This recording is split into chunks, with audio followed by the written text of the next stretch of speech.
ತೊಳ್ತಾರೆ ನೀನು ಸ್ವಲ್ಪ ಆಚೆ ನಿಂತ್ಬಿಟ್ರೆ ಭಾರಿ ಒಳ್ಳೇದು. ತುಂಬ ದುಃಖಕರ.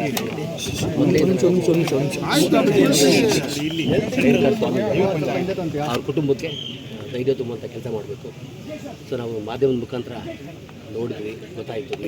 ಸರ್, ಒಬ್ಬ ಸೆಲೆಬ್ರಿಟಿ ಅಂದಾಗ ಈ ರೀತಿ ಒಂದಷ್ಟು ಸಂದೇಶಗಳು ಮೆಸೇಜ್ಗಳು ಬರುವಂಥದ್ದು ಸಹಜ. ಆದರೆ ಅಂಥವ್ರನ್ನ ಕೊಲೆ ಮಾಡುವ ಮಟ್ಟಕ್ಕೆ ಹೋಗೋದಿಲ್ಲ. ಒಬ್ಬ ಸೆಲೆಬ್ರಿಟಿಯಾಗಿ ಇದು ಎಷ್ಟು ಮಟ್ಟಿಗೆ ಸರಿ ಸರ್? ಖಂಡಿತ ಇದು ತನಿಖೆಯಿಂದ ಹೊರಬರಬೇಕು. ತನಿಖೆ ಆಗ್ತಾ ಇದ್ದು ಆ ಕಾರಣದಿಂದ ನಿಮಗೂ ನಮ್ಗೆ ಎಷ್ಟು ಗೊತ್ತು ಅಷ್ಟೇ ಗೊತ್ತಿರೋದ್ರಿಂದ ದಯವಿಟ್ಟು ಯಾರು ಸುಳ್ಳು ವದಂತಿಗಳಿಗೆ ಕಿವಿ ಕೊಡಬೇಡಿ.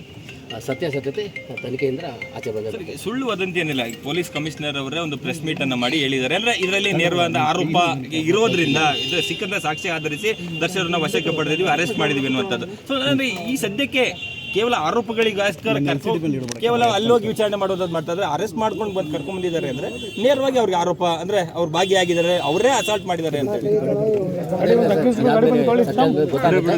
ಹೇಳಿ